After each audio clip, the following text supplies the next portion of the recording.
and CIA refusal to comply with lawful oversight, as well as how we remedy these problems. Intelligence community leaders and senior analysts downplayed the possibility that the COVID pandemic originated as a result of a lab incident. Motives are difficult to define given the scope of the DIG's review. Intentional or not, the IC's actions resulted in cover-up, wasted resources, and a failure to properly inform policymakers. Public health policy would have been very different had the American public been made aware that a virus from a lab in China was going to serve as the foundation for an emergency use authorization mRNA products being mandated by the former administration.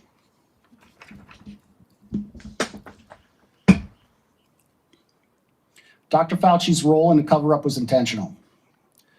Dr. Fauci influenced the analytical process and findings by leveraging his position to ensure the IC consulted with a conflicted list of curated subject matter experts, public health officials, and scientists.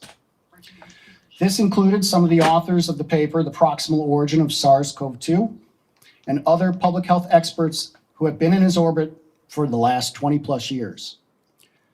Some of the scientists were part of the Biological Sciences Experts Group, or the BSEG, an office of Director National Intelligence Advisory Body, whose members often receive considerable funding from NIAID and public health agencies.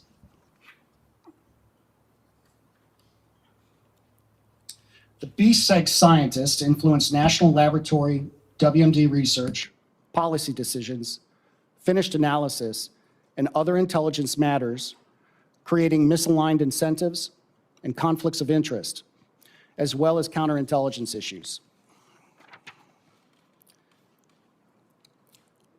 Since 2006, the BSEG consulted part-time on biodefense issues for the IC, while conducting government-funded research and holding academia positions, as well as maintaining roles in public health institutions and serving as members in the National Academy of Science. They received funding from NIAID and other agencies for vaccine research, USAID's PREDICT project, the Cooperative Threat Reduction Program, and even worked with Chinese scientists on coronavirus and other pathogen studies pursuing vaccines.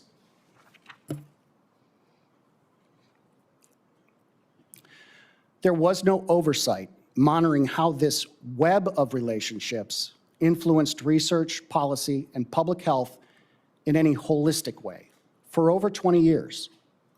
In fact, several of the BSEG scientists helped Dr. Fauci rewrite definitions of gain of function in 2015 to lift a funding pause on dangerous research. Still others participated in planning Event 201 in 2019. This was a coronavirus pandemic tabletop exercise curiously similar to the events that played out during the COVID-19 pandemic. And it was attended by Dr. Fauci and individuals with IC ties like former DNI Avril Haines. The CIA and DNI analytic managers responsible for examining the origin of COVID made decisions inconsistent with the conclusions of subject matter experts and analytical tradecraft, consistently favoring the theory of zoonosis or natural origin. Following the CIA's COVID relook that culminated in 2023, the CIA retaliated against analysts supporting the lab leak hypothesis.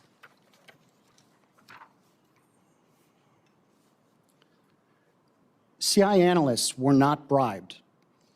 The analysts that supported the 2023 lab leak conclusion took every administrative measure available to them to address their deep concerns regarding the analytic integrity of their finished intelligence.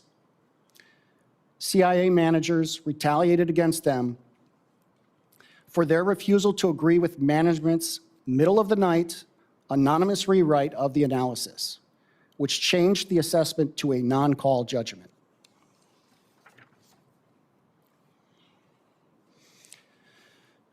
Dr. Anthony Fauci's influence over the IC's COVID origin analysis and the witting and unwitting role some BSEG scientists and IC personnel played in the cover-up exposed why this issue is of deep concern. Failure to address the United States government's inability to differentiate between public health and biodefense, and the oversight-resistant ecosystem of life science actors has been fertile ground for increasingly dangerous continental United States gain-of-function research, as well as similar research conducted in U.S. government-supported labs abroad. Post-9/11 changes in public health and biodefense roles and responsibilities have blurred the lines between scientists, the military, the intelligence community.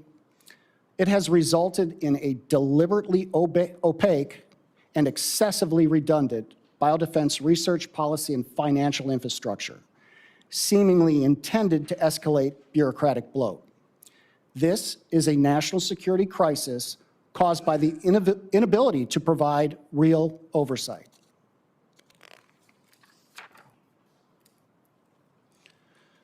The systematic failures associated with muddled boundaries between biodefense and public health and an overly complex infrastructure have been exacerbated by documented efforts to circumvent oversight. CIA did not comply with lawful oversight during the Diggs investigation. The behavior significantly impacted Director Gabbard's implementation of several EOs issued during this administration and tasked to the DIG. The CIA refused to provide information necessary to understand why analytical standards at the CIA were violated. The CIA illegally monitored the computer and phone usage of DIG personnel, their investigations, and contact with whistleblowers. These were Americans being spied upon illegally while executing duties directed by the President and under the authority of the Director of National Intelligence. One CIA contractor assisting with the Diggs investigation into the events that transpired between 2022 and 2023 was fired by the CIA one day after meeting with the DIG. When the DIG ceased operations, the CIA also took back 40 boxes of JFK files and MK Ultra files being processed for declassification by DNI Gabbard. The legislative and executive branches will continue to be misinformed if this type of behavior is not addressed. The partial solution to dangerous gain of function has already been laid out in Executive Order 14292, improving the safety and security of biological research. We need a comprehensive review of government-funded life science research and a move back to pre-9/11 definitions of gain of function and WMD research, particularly in the IC and DHS. More broadly, we need effective oversight. We must hold agencies responsible for failure to comply with Executive Order 14292, and oversight must have teeth. You must be willing to pull the purse strings, and if necessary, convene another church committee. The results of our investigation would have been impossible without whistleblowers willing to come forward. They are indispensable agents for reform. Despite statutory law, agency regulation, and training requirements, whistleblowers are almost never protected. Whistleblower protections always seem to protect the agency. Every time the CIA investigates itself, they coincidentally find no wrongdoing. When they do identify issues, they hold the system responsible. That last statement is a verbatim response from a Europe and Eurasia Mission Center lawyer when the CIA Office of Inspector General did identify shortcomings so serious, oversight bodies were holding meetings about it 3 years after the events transpired. It was in response to the question, was anyone held accountable? Apparently, the system is good enough. The only way we solve this issue is with real accountability for failure to comply with executive and legislative branch oversight and an escape valve where whistleblowers can continue to contribute to mission free from retaliation. All IG elements need to be removed from the agencies and fall under a separate entity controlled by the IC Inspector General. The personnel in IG elements should be 1811 certified with regular DOJ and legislative oversight reporting responsibilities. Thank you, and my written statement provides far more details related to these issues. I look forward to your questions. Thank you, Mr. Erdman. Is it your testimony that there is still resistance from the CIA to comply with the law we passed to declassify all the COVID information? Yes. One of the things that I think is new today that I'm hearing from your testimony is that from an early period of time, you believe, and the information you're aware of, is that CIA scientists from an early time after the pandemic began, 2020, 2021, were concluding that the lab leak was the most likely hypothesis? Yes, Senator. I'd like to offer some qualifications on that as well. A lot of the issues occurred at the interagency space, at the National Intelligence Council, the individuals responsible for conducting or writing WMD analysis. So, and many of those individuals are on JDA from the CIA. But yes, very early, as early as 2020, there were agencies within the IC circulating papers that that said, hey, there's, for example, DOE circulated a paper in May of 2020 that said that all the conditions were present for a lab leak. And I could go through the timeline, but yes, my short answer is yes, periodically throughout 2020 all the way to 2024. Yes. I think the arguments, pro and con for what is the evidence on whether this came from a lab or came from nature are still important. So for years, we've been asking the CIA to produce the scientists, either in a classified setting or a public setting, to discuss the arguments. I don't see any reason why the arguments should be classified. One of the arguments that's made publicly is that the source looks like it came from a single source of RNA, not like 5 different types of viruses or 20 different types like you had with SARS 2003, but it came from one source. And virtually everybody argues that sort of indicates a lab and not a nature. And so those arguments are important scientific arguments to have, but we've been prevented from having them. We've been preventing from getting all of the declassified information.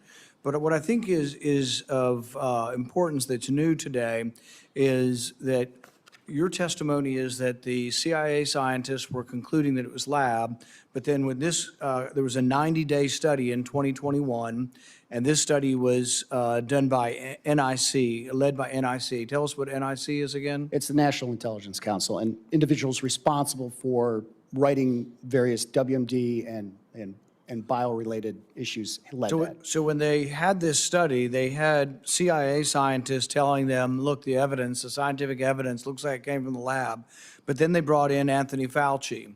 And is it your opinion that Anthony Fauci was able to overrule the scientist or get NIC to conclude somehow that there wasn't a conclusion to be had here, we're going to be neutral, contradicting what the scientists were telling them? So there's 2 questions there, and I want to break them up into 2. One is, where were the injection points, Dr. Anthony Fauci? Where did Dr. Anthony Fauci and when did he inject himself into the IC? And the other half of that question, if I'm, and I don't want to extrapolate too much here, is, okay, what happened with why was there a change in analysis? So I'll start with if it's okay, Dr. Paul. Sure. Senator, I'll start with Dr. Anthony Fauci. There were 2 instances. On 3 February 2020 and 4 June 2021, Anthony Fauci had contact with the interagency. And how to sort of broadly generalize this is that contact was happily pursued. within the IC. They wanted that contact. And he provided a curated list of subject matter experts, which coincidentally wrote the proximal origin of SARS-CoV-2. So it's not like he came in and said, you have to do X, Y, and Z. He provided recommendations. It's when you look at what has already been publicly released about Dr. Fauci, and then what you're seeing under the curtain at the IC, where you realize, okay, there is a narrative that was being generated by his contact, not just with experts here in the United States, but experts in Australia and the UK. And that's the public-facing piece. And, you know, he had tried to sort of keep his hands clear of, I didn't have anything to do with the proximal origin of SARS-CoV-2. But in the meantime, he's pushing those authors and individuals that have been in his orbit into the IC as experts. And I'll jump to June 2021. We as the IC at the NIC happily pursued those recommendations.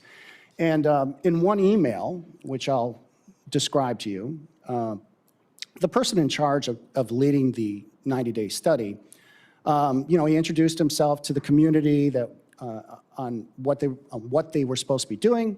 And then the community he said, listen, we've got these people we should be talking to. And another very senior NIC officer sent a direct email to him saying, hey, considering that Dr. Fauci is a public health expert, are you sure we should be relying on this? Shouldn't we have a separate set? And in this instance, the individual responded, no, in this case, Dr. Anthony Fauci is a subject matter expert. However, that's directly contradicting his public testimony of being a subject matter expert. Part of the job in intelligence when you interview someone is assessing their truthfulness, their potential biases or conflicts of interest. Did anyone ever bring up that Anthony Fauci approved the research that went on in Wuhan and that it might not be in his interest for the conclusion to be that it came from a lab that he had funded, that there might be a conflict?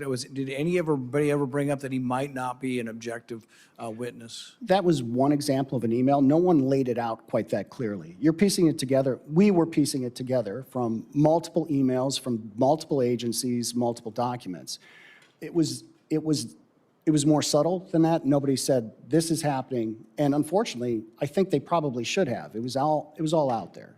But your conclusion is that changing from the scientific consensus of it being from a lab to a neutral position by the CIA was significantly influenced by Anthony Fauci?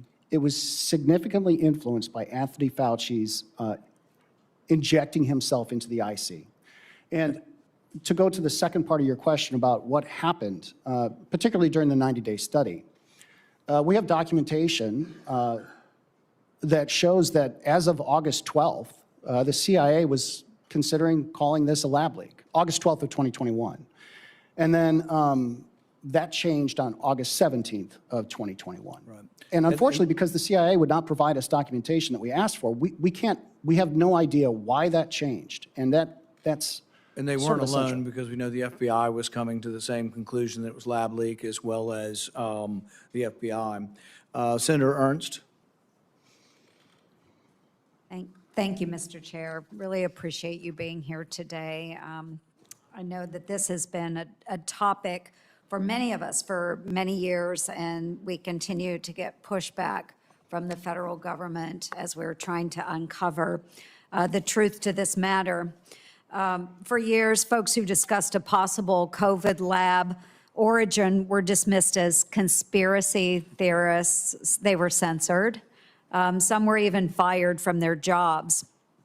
If there was or is a conspiracy, then U.S. government officials and U.S.-funded scientists keeping secret should be publicly questioned under oath about what they knew and when they knew it.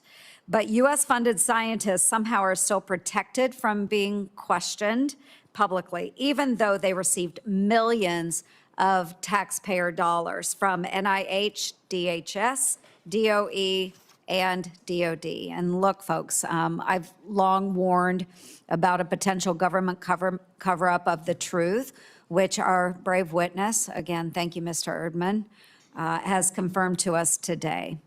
I've called for answers from Dr. Ralph Barrick, an expert virologist who showed the intelligence community in January 2020, before the American people knew about the pandemic, that, quote, "We may be on the verge of a global pandemic," end quote. Yet nothing was done to share this information with the American people.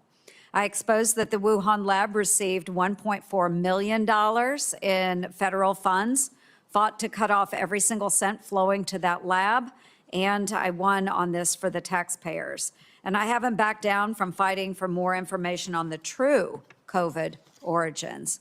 And yet Congress is still here, 6 years later, begging agencies to share answers and for committees to make relevant documents public.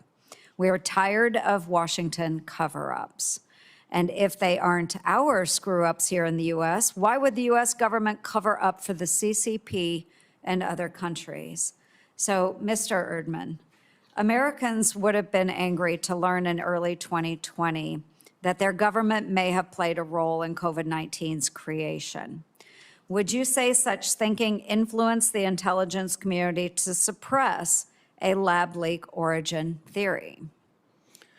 I would say that there's evidence in the emails that it was part of the calculus.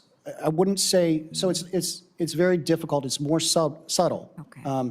There's sort of a zeitgeist that runs underneath the analysis, and I'll provide a conversation I had with one of our whistleblowers, and I asked, and this individual is an incredibly talented scientist, and I asked that individual, why don't you actually go forward, go public? There's a lot of reasons not to do that. There's a whole bunch.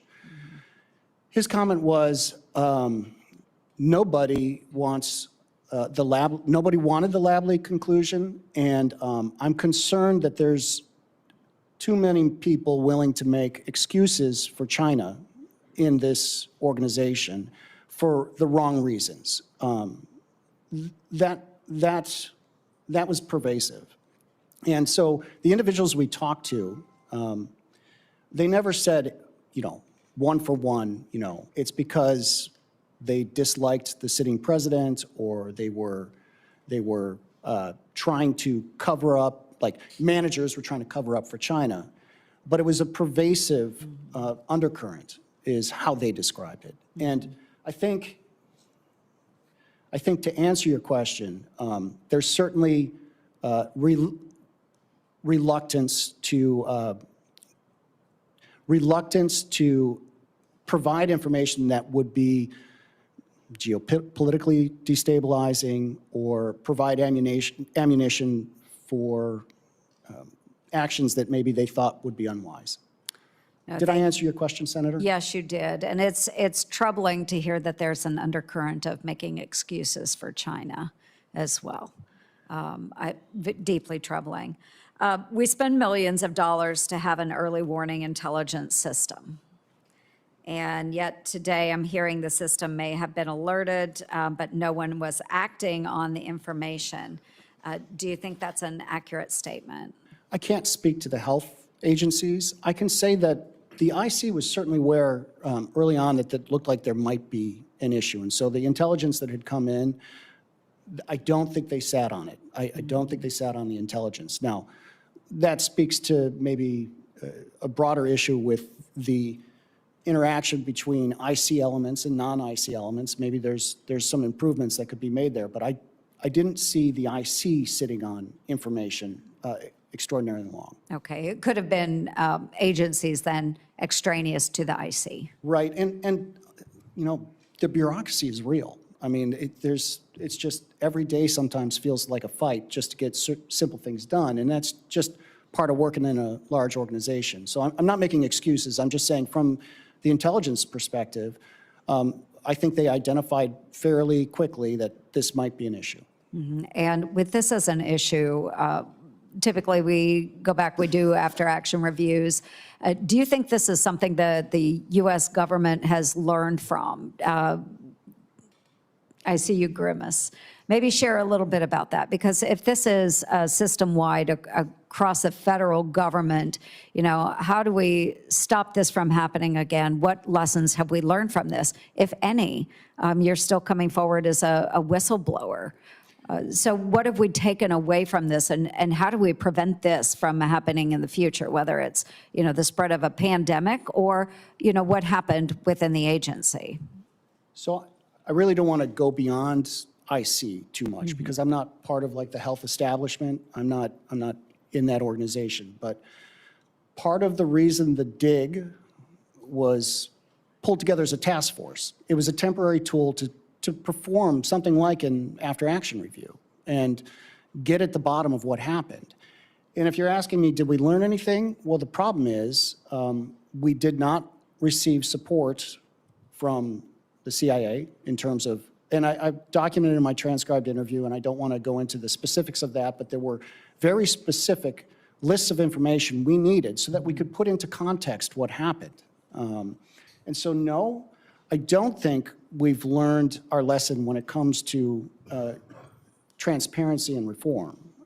We didn't get the documents we needed. Senator, your committee issued, 14 subpoenas in January of 2025 requesting documents. And Director Gabbard did her absolute best to try and force the IC to start producing these documents. And a bunch of them got sent over to ODNI, but we still didn't get all of them.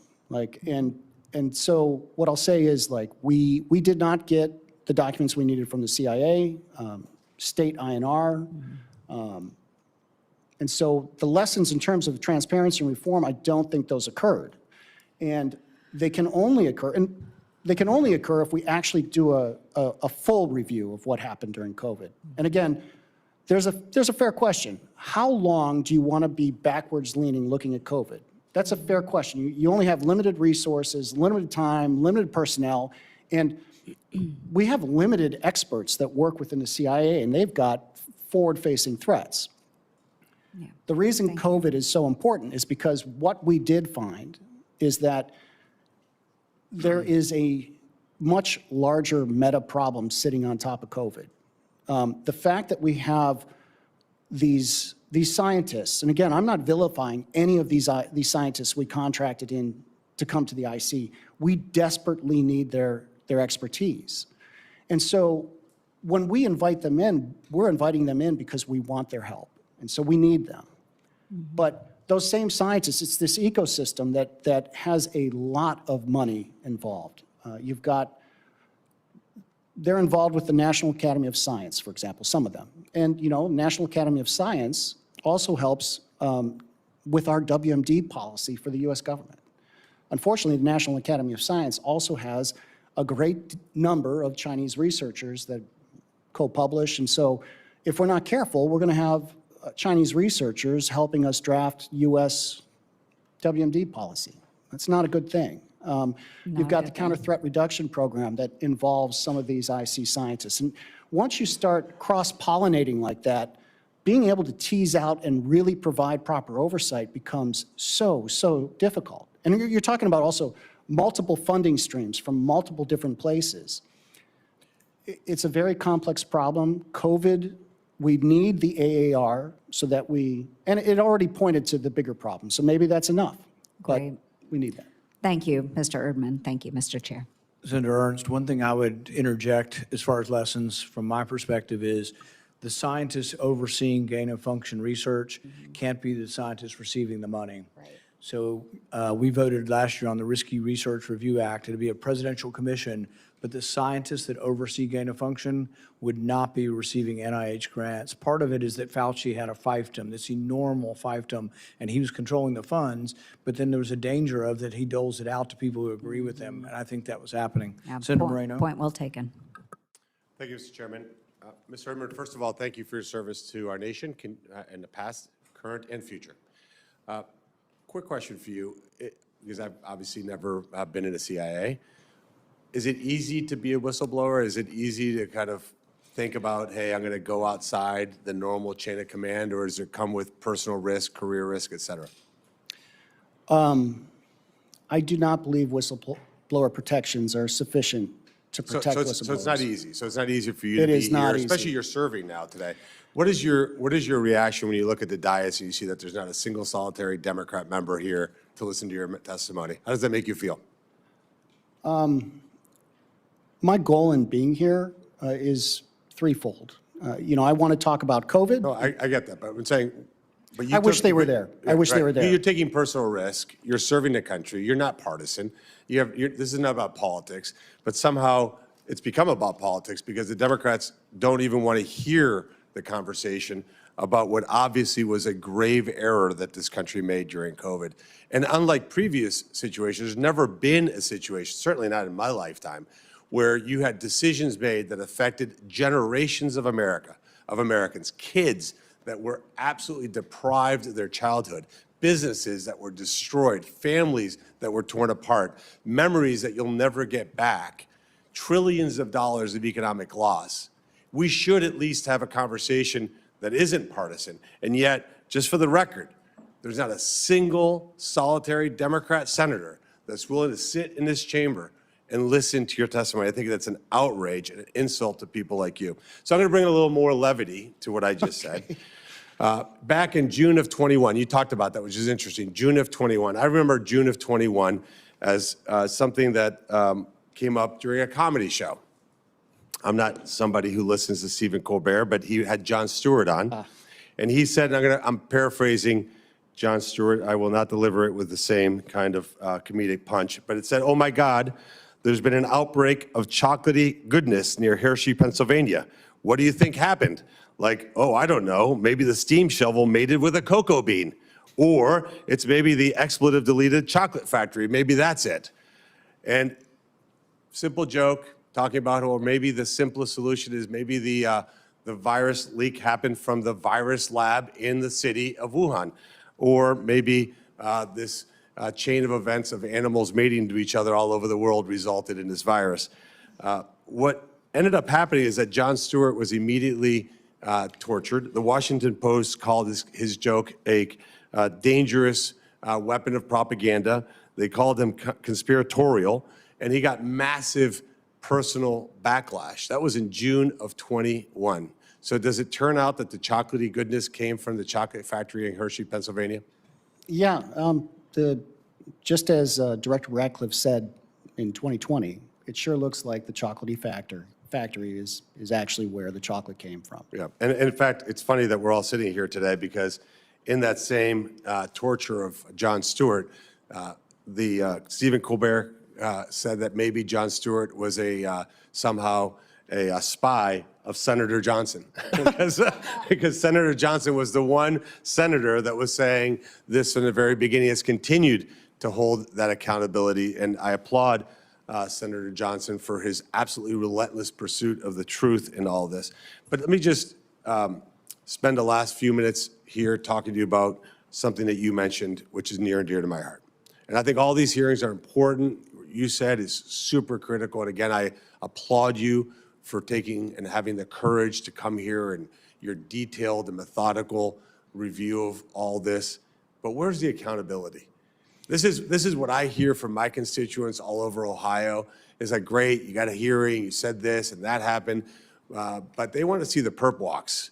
Where are the people who made these decisions, and how do we hold them accountable? Anthony Fauci is sitting, probably sipping margaritas somewhere with his multi-million-dollar financial success as a result of duping the American people into putting an experimental virus in their vaccine into their bodies, or risk losing their jobs. He's not accountable to anybody. He's having a great life. He was featured on Vogue magazine. He sat there for a cover shot for a day, trying to get beauty shots of him, which I imagine the photographer found difficult. Where do you think that we are on a path to accountability? So I don't work at DOJ, and so I can't speak to prosecutions or perp walks or any of that stuff. But what I'll say is, and I want to go back to the first thing you mentioned here about the American public.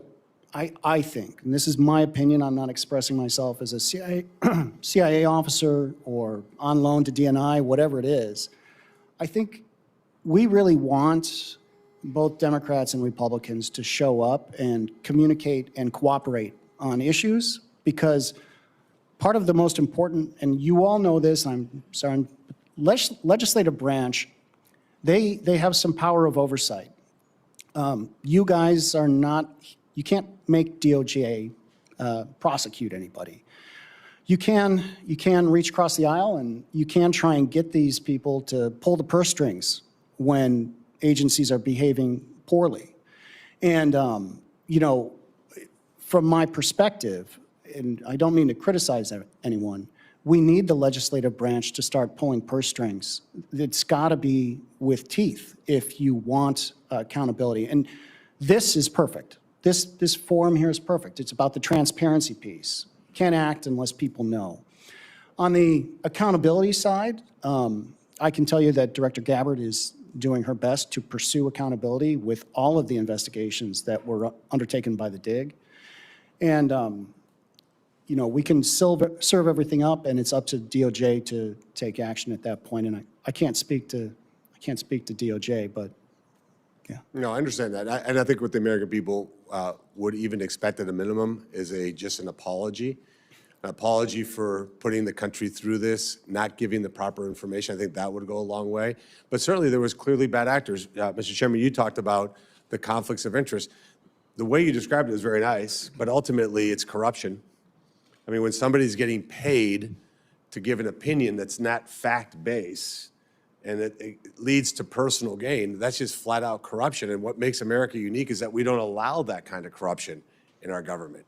And so I think ultimately where this all has to land is there has to be explicit accountability for individuals who profited off of the misinformation, the shaming of Americans, and the systematic destruction of lots and lots of things in this country. Thank you, Mr. Chairman. Thank you, Senator. Senator Johnson. Thank you, Mr. Chairman, and another excellent hearing. I feel your pain and frustration in terms of trying to do oversight investigation and issuing subpoenas that are not responded to, certainly not in full, barely responded to generally. What responses we get are generally non-responsive responses, just a bunch of bureaucratic gobbledygook. So, again, I appreciate your efforts, though. Mr. Erdman, I appreciate you coming forward. One thing I know as former chairman of the full committee, now as chairman of the permanent subcommittee investigations, is we do not protect whistleblowers. We have laws dating back over 100 years, and the government is the worst offender in terms of retaliating against whistleblowers, even though there's all kinds of these legal protections. So I appreciate you doing this. I'll also note, because nothing shocks me anymore with our colleagues from the other side of the aisle, but I'm shocked that not one of them showed up here. I think one showed up to register his attendance and then gone. I agree with you. It is well past time for us to have a church committee. We're not going to get bipartisan support for a church committee. There's no curiosity on the other side about what's happening inside the deep state. And that's really my question. Who is running the deep state? I've got example after example in agency after agency, very legitimate oversight requests. I subpoena documents. You don't get squat. Now, I asked for your testimony last night, and I realized, and I really appreciate the fact that the committee staff and Chairman Paul is very concerned about retaliation against you. Apparently, they didn't clear your testimony here at the CIA. Is that true? No. So you're appearing as a true whistleblower, publicly right off the bat. I'll do, and I'm sure Senator Paul and the staff will do everything we can to prevent retaliation.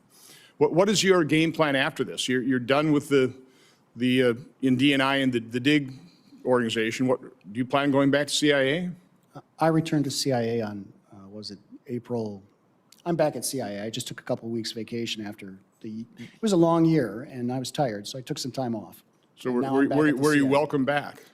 I just arrived and I've got a desk and they're talking to me about what comes next. I mean, do you have any concerns about me keeping this? Because originally we said you can't keep this after the hearing, but it sounds like now I can keep it. I mean, do you have a concern? Because again, I don't want to harm you in terms of what you've written here. I haven't had a chance to go through it yet. You can keep it. Okay. Should we distribute this publicly? Please hold on that. For the time being, I will. John Radcliffe was very helpful when he was in that position at DNI. Now he's director of the CIA. What is preventing the CIA from totally cooperating with the DNI? I don't know. What would you say? You've been in the CIA. Who's running this show? Here's what I'll say. We had requests. We have a formal process that we sent those requests over, and I detailed in the transcribed interview the dates and what those requests were for. It appeared to be bureaucratic slow rolling until the government shutdown happened. Well, that is the technique they use. Yes. I mean, they look at every administration or every director of CIA, and if they don't agree with them, this too shall pass, right? They just wait them out. I mean, that's happening right now in both of our investigations. So, again, I am calling for a church-like commission. We'll call it the Paul Johnson Commission, okay? We need to figure out who runs the deep state. But in my final 3 minutes, because I held what I thought was a blockbuster hearing 2 weeks ago. It was very good. And this is on my investigation in terms of the harms done by the COVID injection. And I'm going to talk about it right now because it's not being covered by the legacy media. Alternate media, yes. Fox News, Fox Business has had me on. I went on, supposed to be on CNN last week. And I sent in my report and told them that's what I want to talk about. They canceled the appearance. Oh, that's not why. Sure it is. So this is what, and I can do this in 2 minutes and 20 seconds. This is what we uncovered. This is what is being covered up by now the legacy media. On March 1st of 2021, Dr. Peter Marks, head of CBER, the organization within FDA that approves vaccines and also is supposed to surveil those vaccines post-market for safety, was given a multi-page briefing by the main data mining analysts within FDA working with the inventor of the algorithm they used to analyze the VAERS, the Vaccine Adverse Event Reporting System. That briefing told Dr. Marks that the current algorithm, because of the nature of the massive number of claims coming into VAERS, by the way, from 1990 until 2020, on average, about 280 deaths were reported in VAERS associated with the vaccine. 2021 is over 21,000. Nothing to see here. But anyway, so they're using an algorithm. They were warned that this algorithm, because the Moderna and Pfizer are so close together, the way they're analyzing is going to mask and hide safety signals. That's March 1st, 2021. 26 days later, a new state-of-the-art algorithm, developed by the inventor of the original algorithm, was presented to senior FDA officials, showing 49 cases of extreme masking, 25 safety signals, including sudden cardiac death, pulmonary infarction, Bell's palsy, different types of strokes. Month after month after month, they continue to do this data mining. They continue to show additional safety signals. Did Peter Marks, did Anthony Fauci, did President Biden go to the American public and say, hang on here, we've got some data, we've got some concerns? No, no. They blamed the unvaccinated for continuing the pandemic. This is a pandemic of the unvaccinated. We need to mandate this.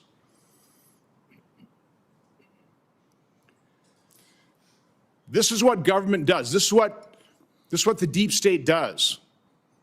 I can't explain it all. My investigation now, because I finally got documents. This would never have happened if we didn't have documents. And by the way, just like we found that David Morin's email that now has resulted in prosecution, where he has a FOIA, you show him how to make emails disappear. If you send me something sensitive to my Gmail, we have the same types of evidence in our report. We need to get to the bottom of this, and right now I'm just using this moment. I need the mainstream media, CBS, ABC, CNN, to step forward and start covering what is a major scandal. How many thousands, tens, hundreds of thousands of people are permanently disabled or possibly lost their life because our FDA hid the fact that there were safety signals screaming at them with the COVID injection. So again, you can't answer all my questions in terms of but we need to figure out who is running this deep state? Thank you, Mr. Chairman. Senator Johnson, I completely concur with the call for a church committee, but I'll tell you how difficult it is. Church committee was like 1975, 50 some odd years ago.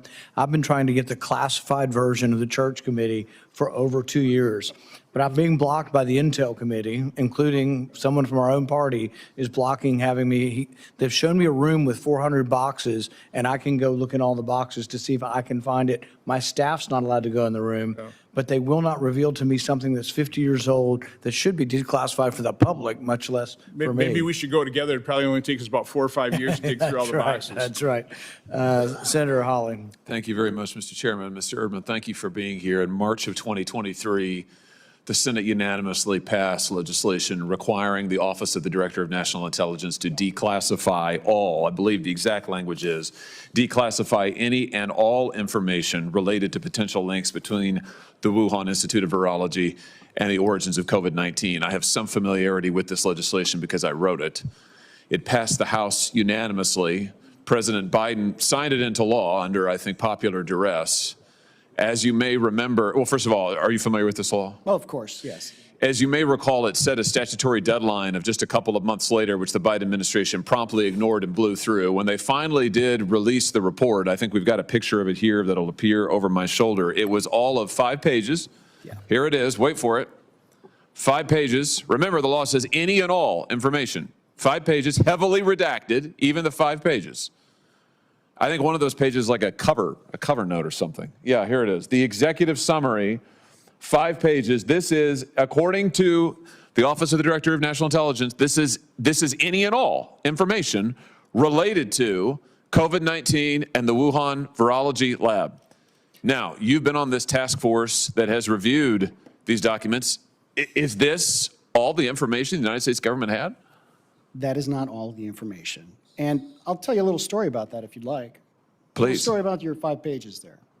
So there was a classified report being written at the time all of this was going on. And I assumed as I'm reading through the documents that they would just take that classified report, which didn't look like that, and they would just redact it. And because I'm reading through the documents, but that is not what happened. They decided to write a different paper instead of what was already. Who you say they? Who's they? The National Intelligence Council. The National Intelligence Council was at the time that the law passed was doing a thorough review or doing a review. We don't know how thorough. How many pages? You've been on this task force. You've gotten a sense of, if it's not 5 pages, how many pages worth of information would you guess the United States government was in possession of related to Wuhan lab and COVID possible links? I can tell you that Director Gabbard is working through, I believe, 2,000 pages. 2,000? They're trying to get released in the first batch. This is the law states yes, any and all, but there's still the requirement to run it through the different agencies to ensure that there's not some sources and methods. But there's like 2,000 pages. 2,000 pages. 2,000 pages. I want to show you what Avril Haines, Director Haines, said to me when I wrote to her, Senator Braun and I wrote to her following this outrageous, ridiculous report. She wrote back to me and said, well, we declassified only what we could without endangering sources and methods. Only what we could. 5 pages of summary that itself has redactions. The 5 pages have redactions. And you're telling me there are literally thousands of documents. Why are they hiding all of this material? I can tell you that the interagency process of declassification is highly bureaucratic, and that is being worked. And I think you saw just a few days ago, Director Gabbard released some information about the labs. Was Director Haines, Avril Haines, was she involved in making the decision not to release the material? I don't have any proof that she was involved in the direct decision. I have no emails saying that directly, but. It was her office, and it's her signature on the letter to me. It's her office that sent the 5 pages. She's the one who said, this is what we have. This is all we have. You're telling me there were 2,000 plus documents. No, they sent us 5. The first swath of documents that we're looking to, there's many more than that. I got you. Many, many more. Let me tell you what this so-called 5-page report, what it said in its substance, to the extent there was any. They said, number one, that nothing that was researched at the Wuhan lab could plausibly be a progenitor of SARS-CoV-2. Number two, they said there is no evidence of any research-related incident involving Wuhan employees that might have been related to the pandemic. Now, in your experience, given what you have seen, are those true statements? Some of that would have to be covered and classified, but no, they're not true. If we wanted to get into details, I don't believe that's true. So the United States government first deliberately violated a law passed by Congress, signed by the president, that ordered them to release all information related to the Wuhan lab, number one. Number two, they then violated the law again by withholding thousands and thousands of pages that they had at the time and knew were covered by the law. And number three, the conclusions, so-called, they released to the public are false. If that is not a cover-up, I don't know what is. And if our elected officials and unelected officials in this case, in the IC and ODNI, if they can get by with blatantly violating the statutes of this country and lying to the American people, I'm sorry, but we don't have a democracy anymore. I don't know what it is, but it's not a democracy because we, the people, aren't in charge. These people are in charge, and they're lying to us every single day.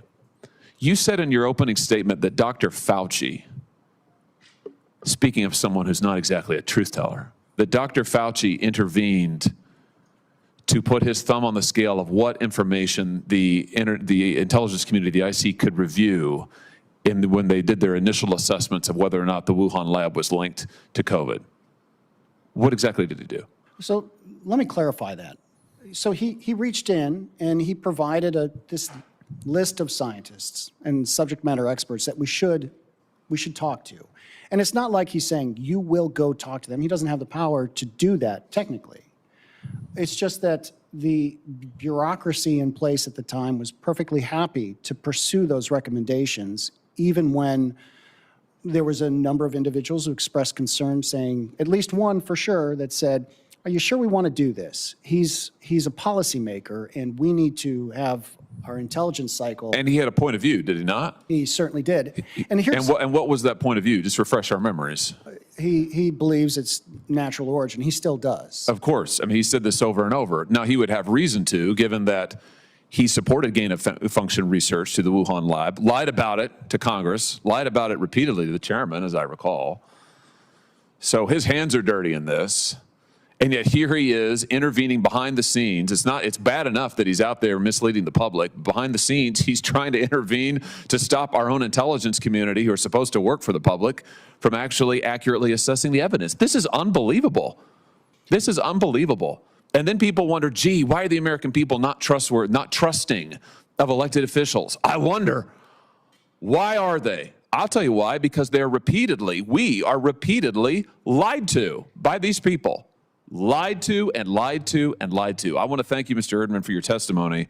I just want to note, I think we've only scratched the surface here. Thank you, Mr. Chairman, for calling this hearing. And I just want to point out, when you've got a witness who's saying under oath that the report that the government issued lied to the American people, that it is false, we've got a big problem in this country. We've got a big, big problem, and we haven't begun to solve it yet. Thank you, Mr. Chairman.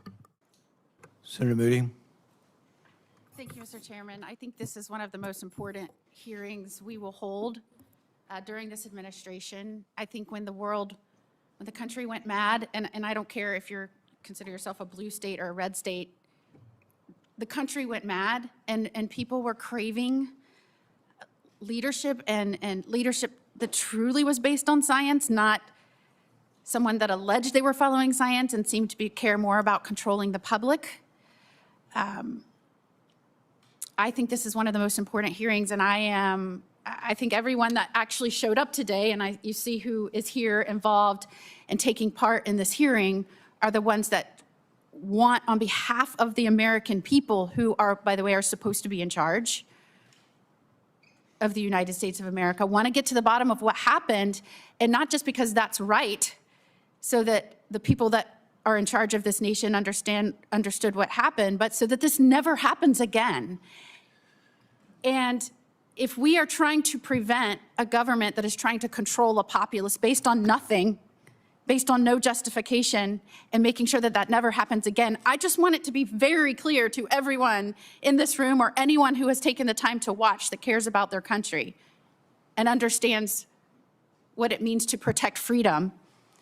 I just want them to see who showed up today and who is participating and who has thanked you for coming out bravely and disclosing these facts, what happened, and your opinion based on your years, decades of experience. I, for one, hailing from the great free state of Florida. You know, Florida used to be known for flamingos. We're now known for freedom. That is because what took place over the last administration. And when churches were closed, when businesses were closed, when schools were closed, when people were shut up in their apartments, when families were prohibited from socializing and gathering, many were kept from their loved ones when they died, all under this guidance of government leading based on science. We really have to go back and question that, because that cannot happen in this country. And I think many of us that were in charge at the time question how we ever allowed that to happen. And certainly in Florida, I am so proud, along with Governor DeSantis, we led against that tide in many respects. And when people were still being told to stay at home, don't let your kids go to school, don't go to church, all of these things that seem insane right now, we didn't. We stood up for the truth. We tried our best to discern what was true, what was not, what didn't make sense. And let me tell you why things didn't make sense. And first of all, you had your Secretary of HHS, which was basically invisible, checked out. Those are words of the Biden administration at the time. Officials from the Biden administration said Secretary Becerra was invisible, checked out, an unfortunate choice for the role. And then you had Dr. Fauci, who came out and contradicted himself constantly. At one point, he even admitted later, he told people shouldn't be walking around with masks on. And later he said that was because we were trying to control the supply for healthcare professionals. It wasn't based on any science. But then later he told everyone to wear masks repeatedly. The 6-foot rule seemed to have been just crafted out of thin air with no basis in science whatsoever.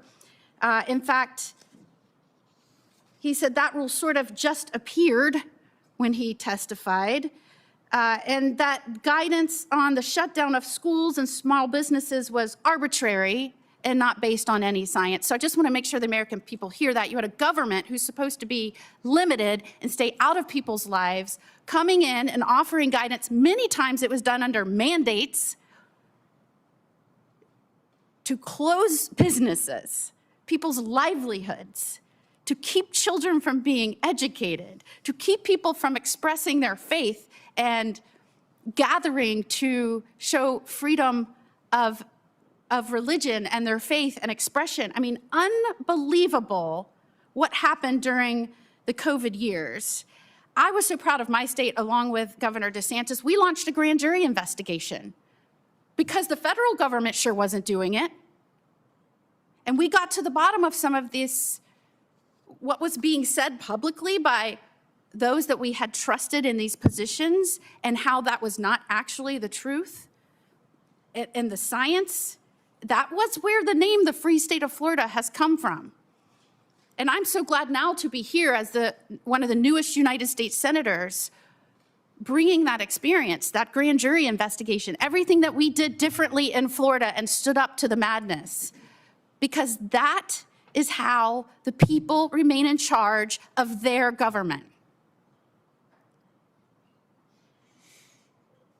In the grand jury investigation that we did, we followed the evidence. We found that many of those policies, including masking, lockdown mandates, they lack sufficient scientific basis, and they in fact caused significant harm to Floridians. The same grand jury found a pattern. I'm quoting the grand jury here. This is a nonpartisan group acquired from the community to judge facts, a pattern of deceptive and obfuscatory behavior from both Big Pharma and the federal agencies charged with regulating them with respect to the COVID vaccines. So it appears from everything that we found, from our own investigation, an unbiased, totally separate review of what was being said publicly by the federal government compared to what was actually based in science. It found that most of what was said and the events surrounding it was a public health establishment that was fixated on controlling the public and forcing narratives rather than protecting public health or discovering the truth. And so I am grateful that you are willing to be here today. I know that this is under subpoena, but certainly it takes courage and to be here and to be a whistleblower that can get accountability for the American people. You know, Florida was years ahead of the federal government's supposed experts. We're proud of that, but this is so important. And so I want to know, and I have one question. We're getting to the what. What happened? We were glad that Florida led on that. Even while people remained locked down, we were trying to get to the answers. What happened? But in all of your reviews and what you've been able to compile and what you're saying today, what is the why? Why? Why did the cover-up happen? I think there's a lot of incentives, misaligned incentives that have been created because of this highly opaque and complex system of laboratories, life science research. And the IC is just one component of that. Why did it happen inside the CIA and inside DNI and inside the interagency space when they were doing the analysis over the course of 4 years? Part of it is iron rice bowls. You know, your normal bureaucratic issues where one agency has this, another agency has that. There was groupthink. You could see it happening in real time as you read from beginning to end. I'll give you a couple examples.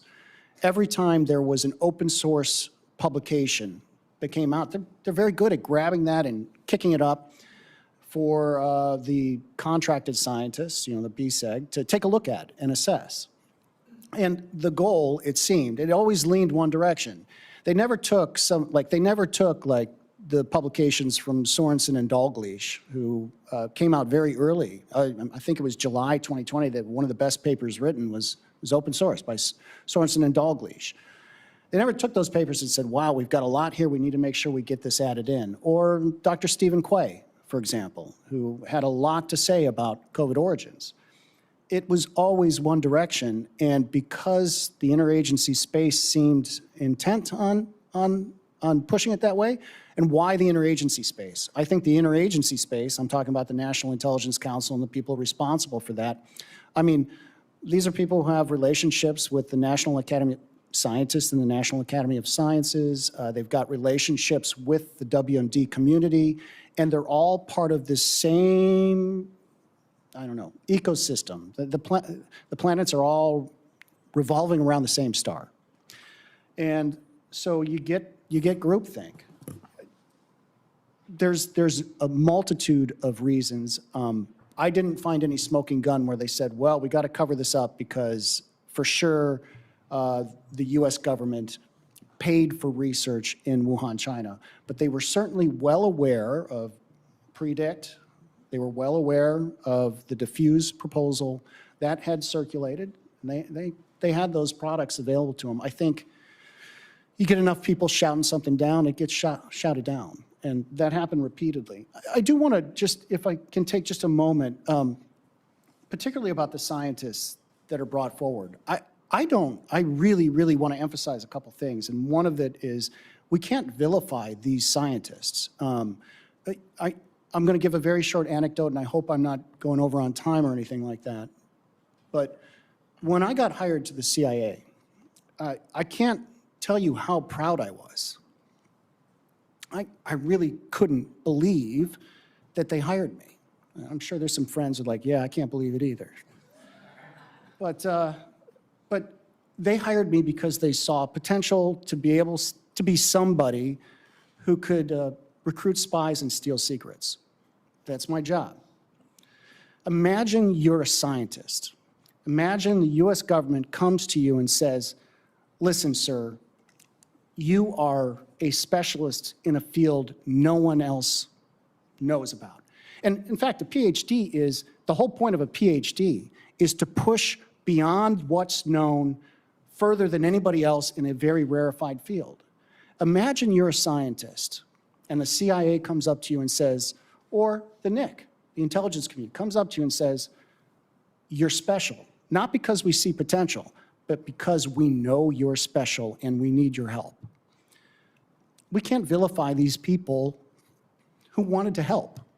We can, however, boy, I might be contradicting myself here, but the system definitely needs a look, because the system has been put in place now, and you've got these same people that we've said, you're important to the IC.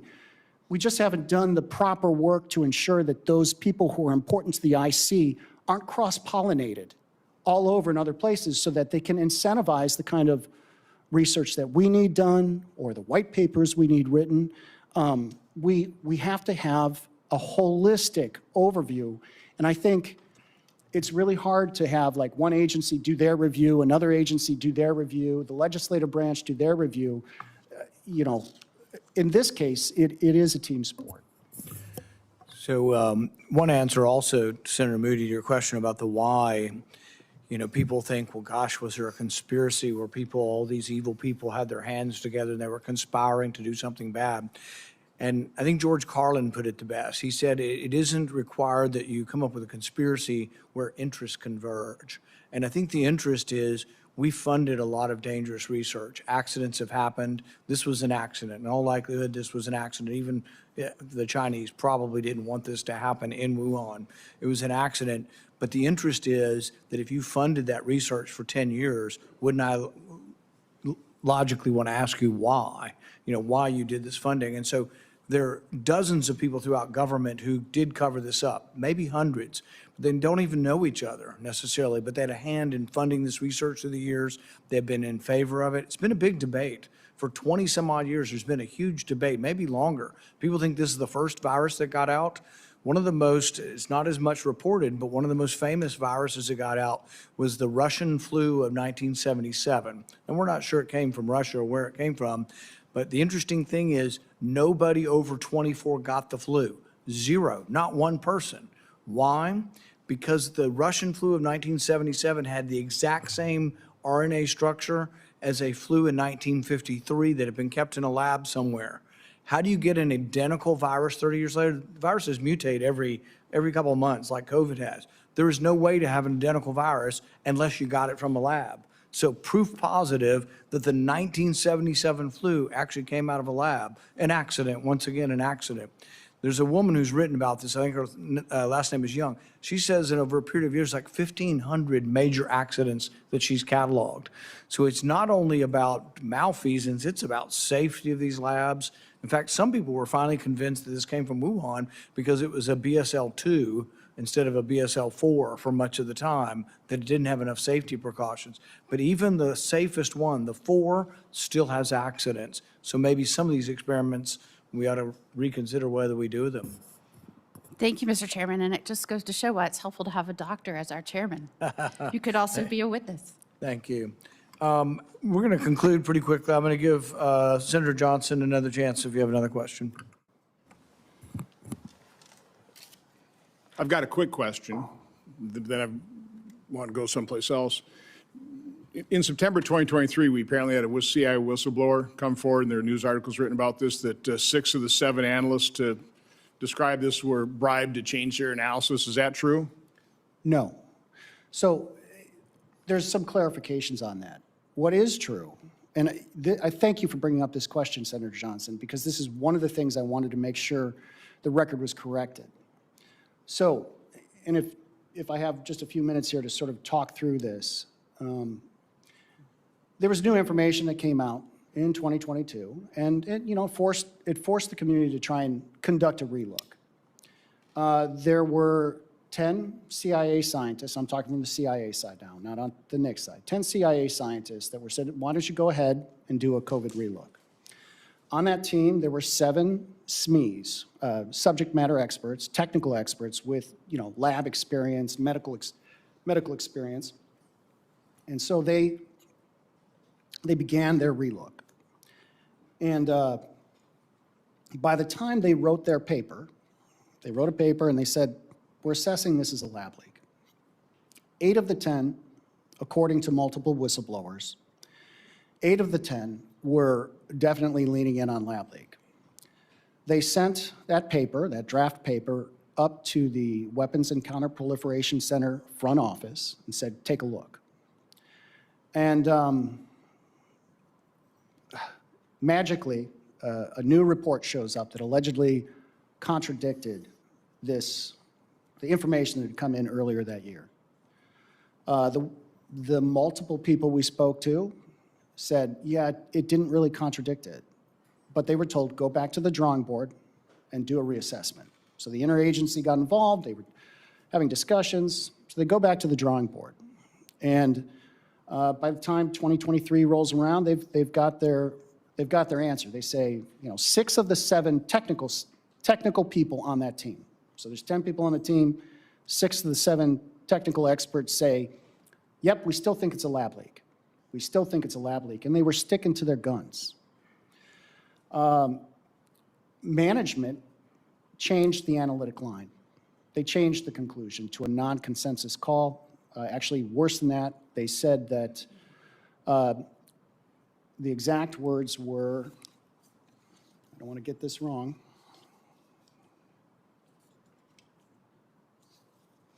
Excuse me.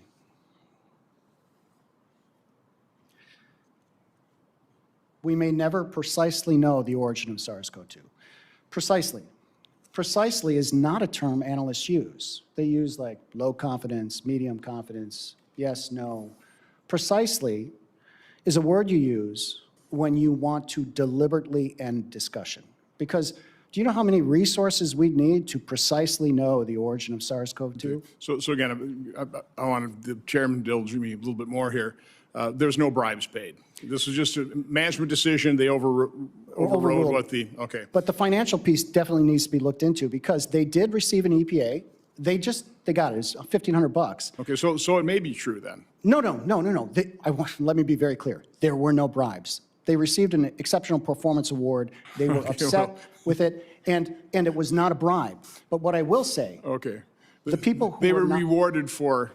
their work, they didn't know they were going to get it. Okay, They were not. I got you. Okay, I got you. And I understand this distinction. 1 point and 1 question. Just received this from Liz Lyon, the CIA Director of Public Affairs. The committee acted in bad faith by subpoenaing an agency officer for testimony today without notifying CIA. Despite having already obtained closed-door testimony from the individual previously, the witness testifying today is not appearing as a whistleblower in pursuit of the truth, but instead in response to the subpoena issued by Chairman Paul. This proceeding amounts to nothing more than a dishonest political theater masquerading as a congressional hearing, as the CIA has already assessed COVID-19 most likely originated from the lab leak, and efforts to undermine that conclusion are disingenuous. I'm calling on CIA Director Radcliffe and this person to apologize to Chairman Paul and this committee. This is not political theater. I have years and years and years of built-up frustration of agencies like the CIA, Department of Justice, the FBI, HHS, snubbing our oversight, giving us the big middle finger. And that's really leads me into my question. You talked about how proud you were. Okay, I can imagine that. My belief is I'd say most people serving in government, all these agencies, are doing good work. They're patriots. Why aren't there more people like you? I mean, you saw Josh Hawley's, Senator Hawley's, the 5-page snub, the 5-page middle finger saying, any and all, this is it. And people inside the agencies know that's not the truth. They know that is a big, fat lie. What happens inside the agency that people, good Americans, patriotic Americans, people who believe in democracy, witness that and realize the agency they're working for is lying bold-faced to legitimate congressional oversight, legitimate congressional investigations to the American people? What is causing this? 2 answers. 1, we need more leaders like Director Gabbard, who pulls together a task force of people to actually pursue this, despite the difficulty in wrangling agencies to do the right thing. I think the second thing I'll say is it's a minority of officers. I mean, most of the people joining the CIA are barrel-chested freedom fighters. Like, they're out there wanting to do the right thing. As you matriculate upwards into the into the bureaucracy, I just think that it gets easier and easier to find people who are more willing to get along. And you know, if we want to link this back to COVID, you had a bunch of refuseniks out there that said no. And they were trying to push these people out. And what you really need in these organizations, are, you know, you can't have the whole organization saying no to everything because nothing gets done. But you got to retain the people who are sometimes a little more difficult to deal with, more willing to say no over and over. And I think we've created a milquetoast bureaucracy. You know, when I first joined the agency, the chiefs of offices had a lot of power, you know, and then modernization happened, and they watered everything down, and the accountability piece has to be there. Otherwise, this is just going to keep happening. Well, again, I appreciate you coming forward. Again, I'm calling on Director Radcliffe and that communications person. This committee, this chairman needs an apology. This is not political theater. This is serious oversight work. This is what the American people need to see. And I just wish our Democrat colleagues had any level of curiosity what's happening inside the deep state. Thank you, Mr. Chairman. Thank you, and I completely concur. And I would also like to respond to the CIA spokesman. They say that we have already obtained closed-door testimony. Well, closed-door testimony doesn't provide oversight. Public testimony provides oversight. We have asked them for public testimony and for oversight.